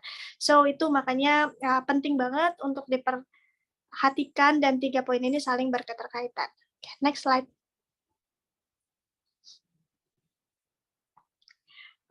Dan lagi-lagi ngomongin tentang hal yang diperjuangkan, aku mau cerita sedikit bahwa ini adalah Bill Gates, CEO dari Microsoft. Dia adalah salah satu orang terkaya di dunia. Dia jadi billionaire yang paling berpengaruh, nggak cuma di negaranya, tetapi di dunia. Dan hal yang dia perjuangkan pada zaman dulu sebelum dia sukses sekarang adalah dia pingin ada komputer pribadi di setiap rumah. Pada saat itu dia dibilang gila, dia dibully oleh orang-orang lingkungan sekitarnya, dan cita-citanya dibilang konyol. Karena komputer pribadi zaman dulu tuh segede layar proyektor, teman-teman, dan harganya itu mahal banget. Tapi Bill Gates yakin one day itu akan terwujud. Dan kenapa dia pengen ada komputer pribadi di setiap rumah? Karena dia tahu manfaat atau benefit dari komputer itu bisa banget meningkatkan kualitas hidup banyak orang. Banyak pekerjaan lebih terbuka, kesempatan lebih terbuka, wawasan lebih terbuka dari adanya akses internet lewat komputer di setiap rumah. And he proved it. Sekarang kita bisa lihat banyak banget komputer pribadi, laptop, dan device di rumah kita masing-masing yang membuat kita lebih cerdas secara IQ, SQ, dan EQ. That's Bill Gates. Lagi-lagi yang dia perjuangkan bukan terkait diri dia sendiri, tetapi terkait orang banyak dengan kata di setiap rumah. Next slide. Yang kedua ada Tony Fernandez, dia adalah CEO dari AirAsia. Dia merupakan bukan orang kaya, anak biasa-biasa aja, mungkin cenderung kurang mampu juga. Dan dia one day ngelihat pesawat terbang dan dia bilang kepada temennya, aku pengen deh naik itu gitu. Tapi dia malah dikata-katain dan diceng-cengin sama teman-temannya karena dibilang kamu orang miskin gak mungkin bisa naik itu, jangan mimpi ketinggian. Tapi dia work hard dan dia buktikan dengan action sehingga dia sekarang bisa menjadi CEO dari salah satu penerbangan yang terkenal di dunia yaitu AirAsia dengan tagline-nya Everyone Can Fly, semua orang bisa terbang. Dan Tony Fernandez ketika dia mencapai kesuksesannya hari ini, dia bukan bilang dia pengen jadi CEO yang super kaya, tapi dia bilang sesimpel everyone can fly, semua orang bisa terbang, dan itu melibatkan orang banyak. Next slide. And also Mark Zuckerberg, dia adalah CEO dari Facebook yang sekarang udah menjadi raksasa banget ya di seluruh dunia. Instagram punya Facebook, banyak semuanya di-linkin ke Facebook dan lain-lain. Dan Mark Zuckerberg merupakan salah satu bilioner termuda di dunia yang berhasil mencetak triliunan pada saat usia 21 tahun. Dan Mark Zuckerberg lagi-lagi hal yang ingin dia perjuangkan pada zaman dulu adalah bukan jadi orang pertama, billionaires pertama di usia muda, tapi dia pengen membuat semua orang terhubung, make everyone connected to each other gitu. Dan itu yang dia perjuangkan, and we can see how big Facebook right now, sebesar apa Facebook dan sebesar apa Mark Zuckerberg. Dan ketiga ini punya cerita yang unik, aku lihat bahwa hal yang dia perjuangkan bukan terkait diri dia sendiri, teman-teman, tapi yang dia perjuangkan adalah untuk banyak orang, untuk kebermanfaatan banyak orang, dan dengan sendirinya ketika dia punya cita-cita yang mulia, alam dan semesta yang memudahkan langkahnya untuk menggapai kesuksesannya, bahkan lebih apa yang dia harapkan. Okay, next slide. So, itu terkait mereka. Mari kembali kepada diri kita sendiri, dan apa hal yang kita perjuangkan dalam hidup ini gitu. Apa hal yang bikin kita mau bergerak dalam hidup ini? Apa yang jadi trigger kita untuk terus maju? Yang tahu jawabannya adalah teman-teman sendiri. So please miliki alasan untuk terus tumbuh dan bertahan. Next slide. Aku minta teman-teman mulai hari ini di coaching pertama, silahkan kita tetapkan mimpi setinggi-tingginya, create personal branding sebaik-baiknya, dan juga passionate di bidang kita masing-masing. Plus, satu catatan dari aku, milikilah alasan emosional yang membuat kita mau terus berjuang untuk mewujudkan kualitas diri ideal kita. Karena ketika kita punya alasan emosional yang kuat, insya Allah, seberat apapun perjuangan kita nanti ke depan, sehebat apapun rintangan nanti di depan, kita bisa terus tetap kuat, tabah, dan belajar dari kesalahan and come back stronger untuk menjadi pribadi kita yang lebih baik lagi setiap harinya. Oke, next slide. Oke, itu aja sesi coaching dari aku. Ada closing statement sedikit bahwa kita semua tuh diciptakan unik, teman-teman, dengan passion kita masing-masing, dengan kelebihan kita masing-masing. Jangan menyamaratakan atau menuntut kesempurnaan orang lain terhadap diri kita sendiri, tapi fokuslah terhadap apa kebiasaan kita, passion kita, dan juga jujur, natural dalam memberikan personal branding kepada orang lain, karena semua yang datang dari hati, insya Allah juga akan sampai ke hati-hati yang lain. Dan kalau kata Hoiril Tanjung, semua orang punya jatah gagal dan habiskan jatah gagalmu di masa muda. Itu aja, terima kasih, dan aku kembalikan ke MC atau moderator, Tasya. Oke, baik. Terima kasih banyak Kak Safira udah memaparkan materinya yang bikin kita terharu banget dan menginspirasi ya teman-teman. Dan tadi juga ada Kak Rangga yang bercerita tentang perjuangan dia, dan aku tadi ngelihat komen teman-teman sangat antusias, sangat semangat banget mendengarnya, terharu juga, dan aku jadi ikut terharu tadi sampai nangis juga, nggak nangis sih, air mata keluarnya dikit gitu, tapi keren banget Kak Rangga, Kak Safira, cerita-cerita itu benar-benar bikin kita terbawa emosi, dan semoga apa yang udah kita dengarkan tadi, apa yang kita dapatkan dari pengalaman-pengalaman orang-orang hebat yang ada di sekitar kita nih, yang ada di sini, dapat menjadi pelajaran untuk kita semua teman-teman. Karena apa yang sudah dijelaskan sama Kak Safira tadi, kita harus percaya, kita tidak perlu menunggu menjadi sukses, kita tidak perlu menunggu punya banyak uang untuk dapat membantu orang. Mulailah dari sekarang, mulailah dari hal kecil yang dapat kita berikan. Salah satunya kita bisa menginspirasi, kita bisa memotivasi orang-orang di sekitar kita. Oke, teman-teman.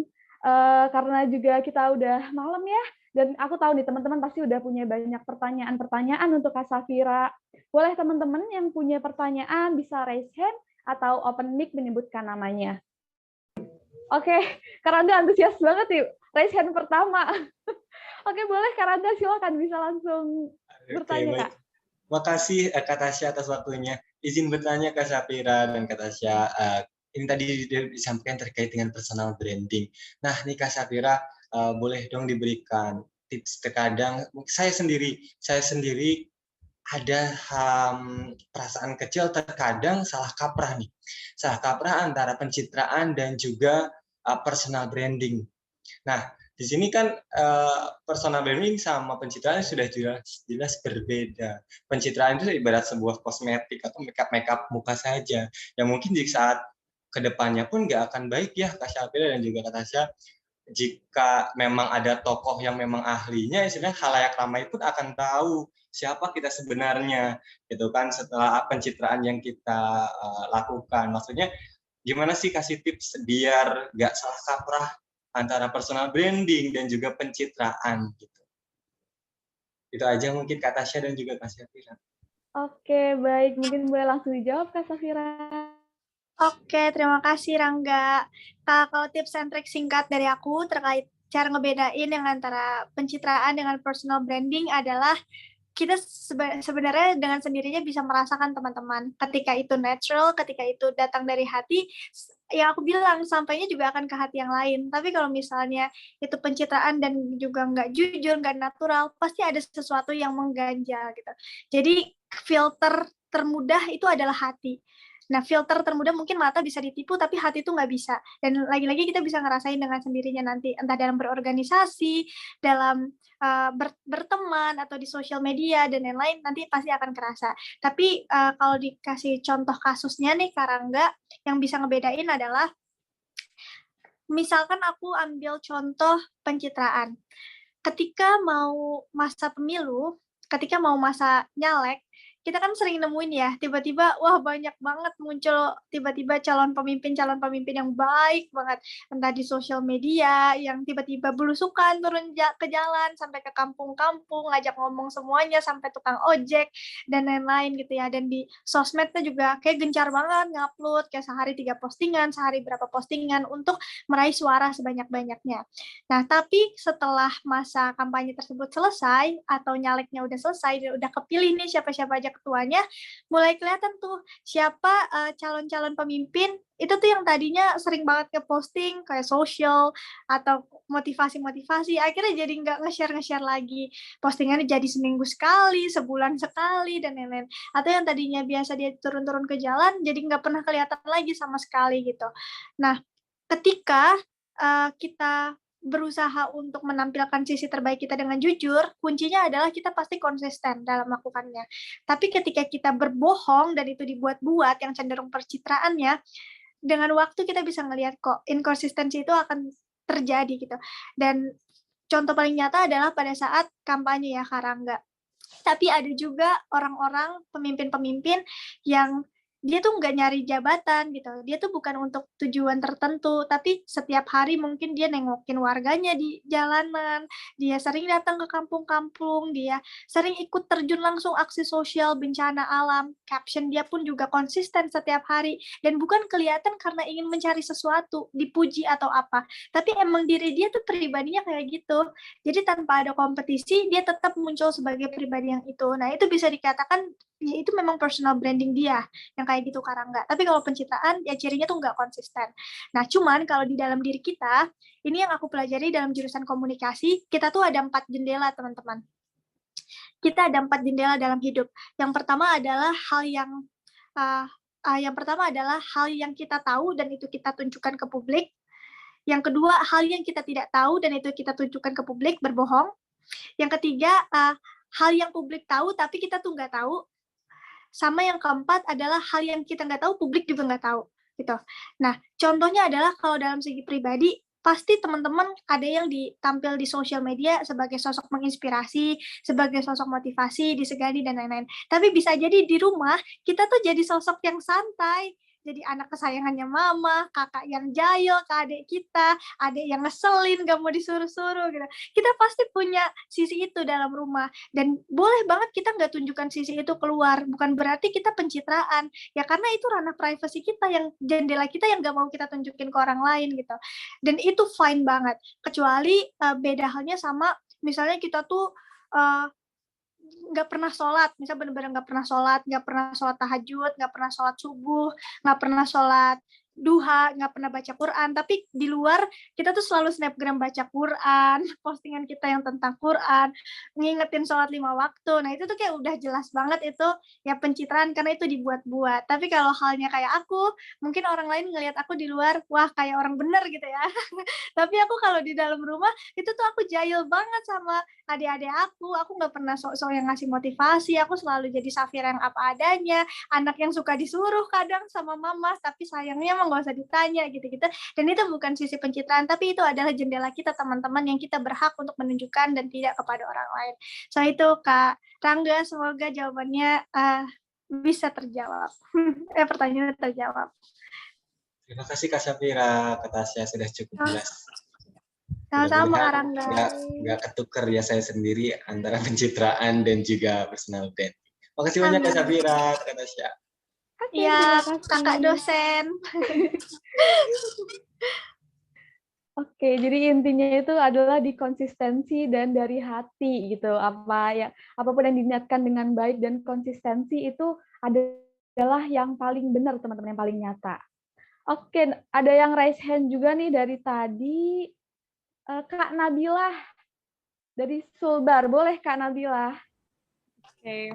Tapi Nabila udah ya? Oh iya, sorry. Mungkin prioritasin yang belum dulu. Oh iya, sorry, aku nggak lihat. Boleh Kak. Aku. Oke, siapa nih? Oh, Kak Trizal ya? Kak Trizal belum nih? Iya Kak. Dari Sumut. Oke, boleh Kak. Baik, terima kasih sebelumnya atas kesempatan yang telah diberikan. Mungkin sebenarnya banyak sekali pertanyaan yang saya ajukan, tapi saya spesifikasikan saja yang mungkin lebih penting untuk saya dapatkan jawabannya. Jadi pertanyaan saya Kak terkait bakat dan talenta yang telah Kakak jelaskan tadi. Jadi dalam ini saya bertanya tentang pribadi saya. Jadi dalam pribadi saya itu ada banyak yang saya kejar dan saya ikuti, misalnya ya aplikasinya misalnya ikut lomba debat, ikut lomba karya tulis ilmiah, dan ikut berbagai macam lomba dan cabang, tetapi saya rasa itu tidak mendalam, maksudnya saya tidak mendalam mempelajari setiap cabang tersebut, dalam artian saya hanya mencicipi satu persatu cabang tersebut. Apakah itu bisa disebut sebagai bakat dan talenta saja? Saya sebenarnya di beberapa cabang tersebut juga puji Tuhan sering menang dan dapat juara hingga ke tingkat nasional, tapi seperti yang kata jelaskan tadi, kita harus punya konsistensi yang baik sejak awal, artinya punya satu yang mungkin ya benar-benar talenta kita dari awal dan itu passion kita juga. Nah, menurut Kakak apakah salah jika mengejar banyak hal dan apakah kalau misalnya benar, dan bagaimana agar semuanya itu bukan hanya sekedar mencicipi satu-satu cabang tersebut? Mungkin itu saja Kak, terima kasih. Oke, terima kasih Trizal, pertanyaannya bagus nih.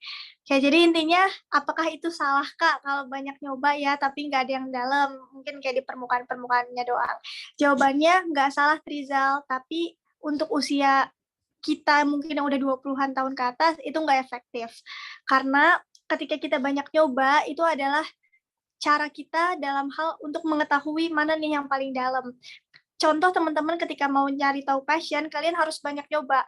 Justru kalau kalian nggak nyoba kan kalian nggak tahu ya. Jadi aku belum tahu nih passion aku apa, aku coba lomba ini, coba lomba itu, kegiatan ini, kegiatan itu nggak apa-apa dalam hal mencari. Tapi ketika kalian udah tahu passionnya di mana, tapi masih coba sana-sini, itu akan jadi nggak efektif, Trizal. Nah, jadi kalau Trizal punya banyak hal-hal yang mau diikutin, itu adalah minatnya Trizal. Trizal minat di lomba debat, Trizal minat di lomba esai, dan lain-lain, itu minatnya kamu. Tapi belum tentu itu bakatnya kamu. Nah, jadi Trizal harus tahu bakatnya Trizal tuh di mana. Cara taunya dari semua yang udah diikutin, yang mana yang paling kuat, yang mana yang nilainya paling bagus, yang mana yang teman-teman kasih proof, kamu tuh expert banget di bidang ini, Trizal. Nah, itu baru bakat Trizal. Dan saran aku, ketika kamu udah coba ngelakuin banyak hal, jangan buang waktu untuk terus-menerus coba, tapi di permukaan. Tapi kuatkan di beberapa poin aja yang menjadi kekuatan kamu, tapi dalam sampai ke akar-akarnya, sehingga kamu jadi expert atau jadi ahli di bidang itu. Dan sedikit kunci atau tips untuk Trizal, cara tahu passion kamu adalah dengan 3 hal. 1, what do you love? Apa yang Trizal suka? Apa yang bikin Trizal nggak pernah capek untuk melakukannya? Kamu suka, cinta banget dalam hal itu. Kedua, what are you good at? Nggak cuma sekedar suka, tapi kamu bagus untuk ngelakuinnya. Kamu dinilai, kamu ngerasa diri kamu tuh bagus ketika ikut lomba ini, ketika kamu ngelakuin hal ini, kamu tuh bener-bener bagus, all out, ada hasil nyatanya. Dan ketiga adalah what people claim you good at about. Orang lain ngeklaim kamu bagusnya juga di mana. Nah, contoh, what do you love? Aku suka nyanyi, tapi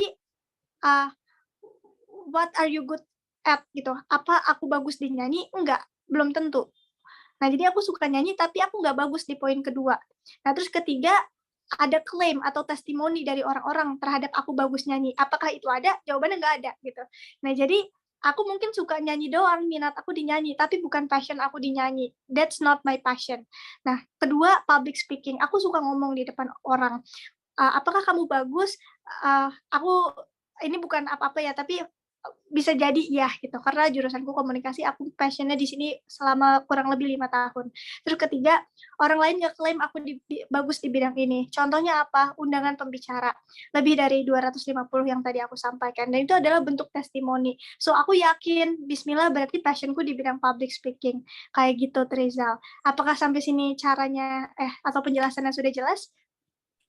Sangat terjawab, Kak. Terima kasih banyak. Oke, semangat dalemin hal-hal yang itu jadi passion kamu ya, Trizal. Silakan, Tasya. Oke, baik, terima kasih Trizal dan Kak Safira. Kita next ke pertanyaan selanjutnya. Kan tadi udah laki-laki nih, kita ke perempuan kali ya. Ada Kak Sarah dari Riau. Boleh Kak Sarah untuk open mic?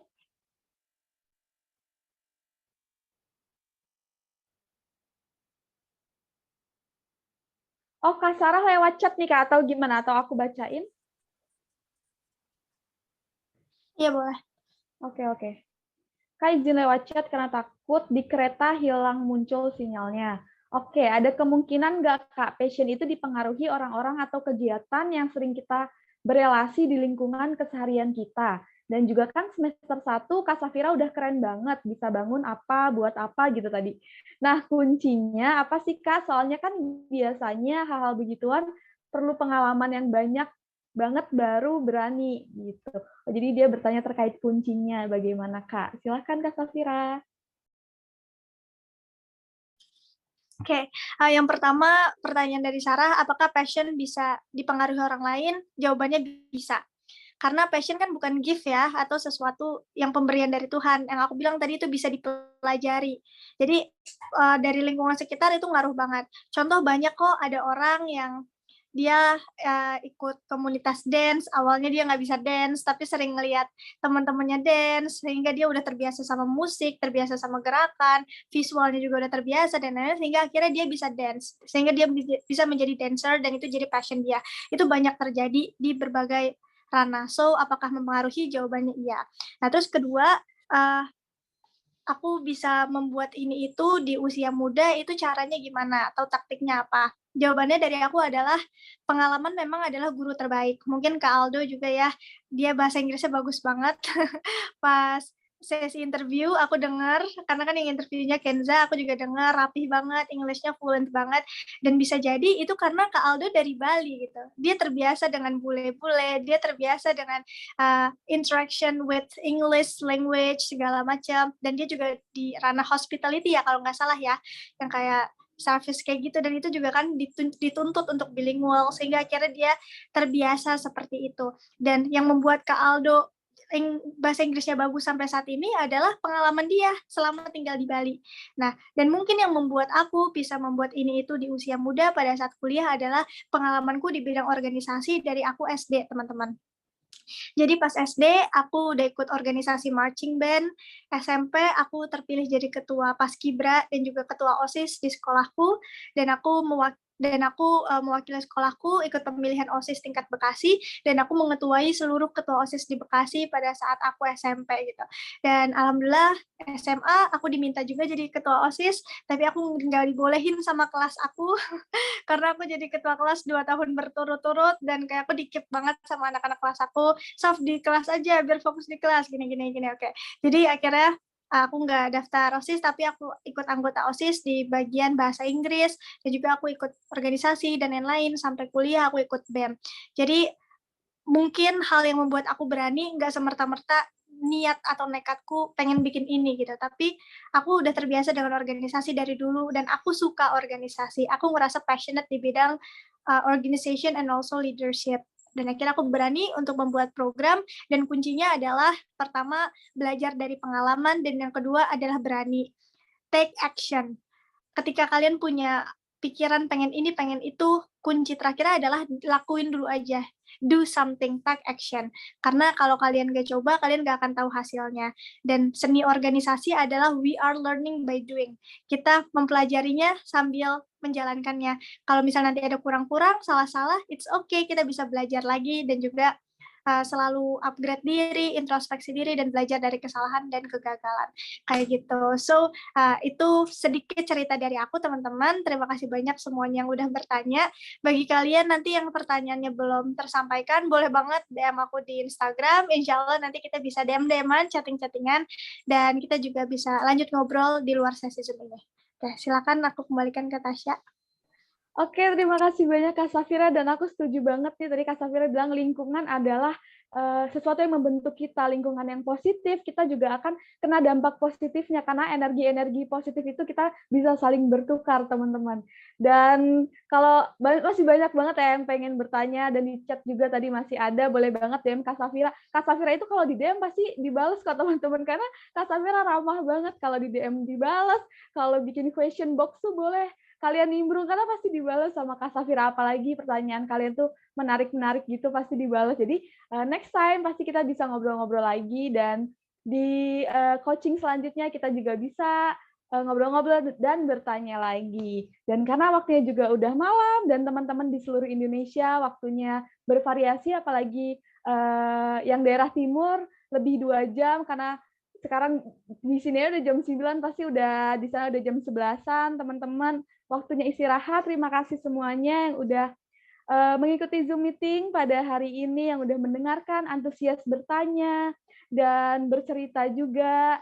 Semoga apa yang udah kita dapatkan dari Kak Safira, dari teman-teman semua di sini yang tadi sudah bercerita dan menjawab, dapat menjadi pelajaran kita, dan kita bisa menginspirasi untuk orang lain juga. Jadi, habis ini kita juga ada sesi foto bersama yang akan dipandu oleh Bang Hanif. Boleh, Kak Hanif? Cek. Apakah suara saya terdengar, teman-teman? Aman. Oke, aman. Kalau di Zoom meeting kayak gini memang kurang afdol kalau kita nggak dokumentasi screenshot. Gitu kan. Jadi di sini ada 2 slide, teman-teman. Nggak tahu teman-teman ada di slide mana. Jadi tolong pertahankan gaya terbaiknya. Kalau kata Kak Saf tadi adalah versi terbaik, jadi tolong berikan gaya terbaik kalian pada malam hari ini. Siap ya? Kita mulai dari slide pertama. Oke. Di slide pertama, sebentar. Ada kolom komen yang masuk. Oke, sudah bersih. Dari slide pertama, aba-aba mundur 3, 2, 1. 3, 2, 1. Slide 1 oke, lanjut slide 2. 3, 2, 1. Oke, mantap. Kayaknya pertanyaan semua nih bagus banget nih. Aku kembalikan ke Tasya. Silakan Kak. Oke, terima kasih banyak Kak Hanif. Terima kasih teman-teman semua. Dan akhir kata, saya sebagai moderator, mohon maaf apabila terdapat banyak kekurangan, baik disengaja maupun tidak sengaja. Dan sampai bertemu kembali di coaching selanjutnya. Wassalamualaikum warahmatullahi wabarakatuh. See you. Terima kasih Kak Safira, Kak Tasya, Kak Hanif semuanya. Terima kasih Kak Safira, thank you, you're so creative. Selamat malam. Terima Selamat kasih. malam. Maaf semuanya. Istirahat. Selamat istirahat. Tunggu ya Kak screenshotnya di grup. Oke. Selamat bobo semuanya. Sampai jumpa di coaching kedua bersama Bunda. Iya, keren banget nih sama Bunda. Dah Kak Icop, izin live. Assalamualaikum semuanya.